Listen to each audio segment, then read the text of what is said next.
Fala galera, fala pessoal do Templário Cruz Maltino, sou eu aqui, Júlio, novamente trazendo notícias do Vasco para vocês. Hoje tem notícia de Léo Pelé. Será que o Léo Pelé vai sair do Vasco? Tem notícias também do Praxedes, tem notícias de material esportivo, de audiência pública amanhã em São Januário, enfim, tudo isso e muito mais aqui no Templário Cruz Maltino para vocês. Roda a vinheta e eu já volto.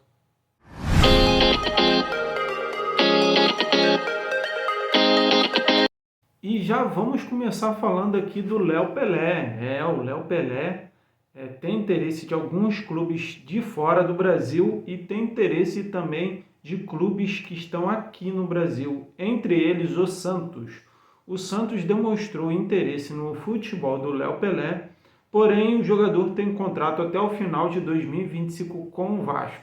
Léo Pelé vem perdendo espaço dentro do elenco Cruz Maltino, até porque também o elenco Cruz Maltino não vem de bons momentos, goleada por arquirrival, derrota em casa, em São Januário, então o Léo Pelé perdeu oportunidades, perdeu espaço também no elenco e com isso, até a aproximação da janela de transferência se aproximando, o Léo vem perdendo oportunidades e perdendo espaço dentro do elenco do Vasco. Porém, com a chegada de um técnico novo, o Álvaro Pacheco, pode ser que ele ganhe algumas oportunidades no elenco.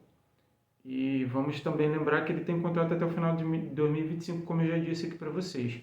Mas, porém, todavia, ele já pode assinar um pré-contrato, se eu não me engano, nessa janela de transferência, mesmo ele já tendo um contrato com o Vasco. No caso, ele pode assinar um pré-contrato, no caso assim de empréstimo, né? De compra não, porque ele ainda pertence ao Vasco. O Vasco adquiriu ele junto ao São Paulo por 3 milhões de dólares, se eu não me engano, foi 16 milhões de reais na época, né? Que ele foi transferido para o Vasco da Gama, que chegou do São Paulo para o Vasco.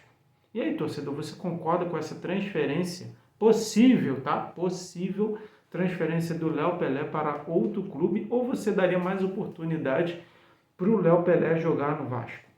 Deixe sua opinião no vídeo.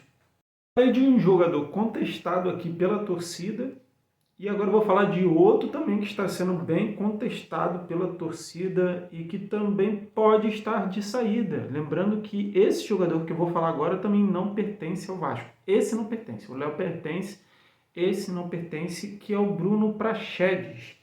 Estou falando aqui do Bruno Praxedes, que chegou para o Vasco em 2023, permaneceu em 2024, chegou por empréstimo. O Vasco, inclusive, pagou 200 mil dólares, se eu não me engano, ou 200 mil reais, porque a memória não é muito boa da pessoa, mas o Praxedes chegou por empréstimo ao Vasco, não pertence ao Vasco, pertence ao Red Bull Bragantino, mas o Praxedes despertou interesse de clubes da MLS, que é a Liga de Futebol dos Estados Unidos. Inclusive, o Red Bull Bragantino recebeu propostas não oficiais, obviamente, porque a janela de transferência está fechada, mas recebeu propostas sim pelo Bruno Praxedes, e é mais um jogador que pode estar de saída do Vasco. O Vasco não tem obrigação de compra dele nesse momento, porque pagou pelo empréstimo dele no início do ano, e o Vasco não tem obrigação de compra dele nesse momento, e os clubes da MLS que estão interessados nele, se eu não me engano são 2 ou 3 clubes que estão interessados no futebol do Bruno Praxedes, estão até dispostos a pagar valores para conseguir trazer o Bruno Praxedes para o elenco desses clubes, né? O Bruno Praxedes não pertence ao Vasco, é do Bragantino. O Vasco, no início da temporada, novamente falando aqui sobre isso, pagou para ele permanecer, ele que foi um pedido do técnico Ramon Dias.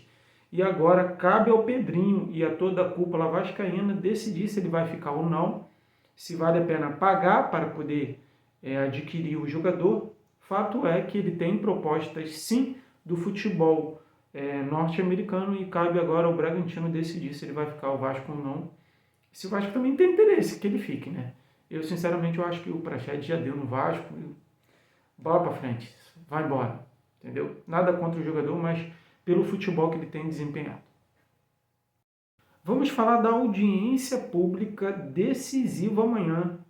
Audiência pública decisiva que vai ser em São Januário pela reforma do estádio de São Januário. A reforma será às 19... A reforma não, gente. Pelo amor de Deus. A reunião será às 19 horas. É uma audiência pública, uma espécie também de reunião. E você, torcedor, pode comparecer. Vai ser no estádio de São Januário, no complexo de São Januário, às 19 horas. E se você quiser ir, você pode ir, não tem problema, pode ir. Lembrando que após essa audiência pública, terá mais uma votação na Câmara dos Deputados aqui do Rio de Janeiro. E aí sim, dando tudo certo, se Deus quiser, dando tudo certo, aprovando esse potencial construtivo, que até agora é o potencial construtivo, aprovando, o Eduardo Paz assinando, prefeito do Rio de Janeiro, assinando o ofício, pronto, São Januário começa a reforma. Júlio, São Januário vai começar a reforma esse ano ainda? Não, muito provavelmente no início do ano que vem, no início de 2025. Júlio, quanto tempo será a reforma? De 2 a 2 anos e meio, podendo chegar até 3 anos, tá? Não vai... acredito que não vá se prorrogar por muito tempo, mas também depende dos engenheiros responsáveis, depende também de engenharia, de logística, de material, enfim, depende de muita coisa. O fato é que amanhã pode ser decidido a reforma ou não do estádio de São Januário. E agora o grande assunto desse vídeo, que são as negociações com Vasco, Capa e Puma. Vamos começar por partes aqui. A Capa tem a prioridade, graças ao senhor Alexandre Campelo, que assinou um contrato de prioridade com a Capa, né? Sempre o Campelo, em vez de ajudar o Vasco, atrapalha o Vasco. Então, a Capa tem prioridade para renovar com o Vasco ou não, mas aí depende de valores. E é isso que a cúpula do Vasco está buscando nesse momento. Valores para poder acertar com um novo patrocinador, um novo fornecedor de material esportivo, que é um patrocinador de material esportivo também, né? Então, as negociações com a Puma, nesse momento, esfriaram. Por quê? Porque a Puma ofereceu R$1.200.000 por ano, mais metas e royalties e bônus, o dobro que a Capa oferece hoje. A Capa hoje oferece 600 mil, a Puma ofereceu 1.200.000. Pedrinho acredita que pode aumentar esses valores. Só para a gente ter uma comparação aqui em questão de valores, o Flamengo recebe 70 milhões da Adidas, tá bom? Então, o Vasco recebendo 600 mil por ano é um absurdo. Então, eu acredito que dá para aumentar muito aí esses valores do material esportivo, do fornecedor de material esportivo do Vasco. Fato é que a Capa ela não deve permanecer para 2025 e o Vasco já busca uma fornecedora de material substituta para a Capa.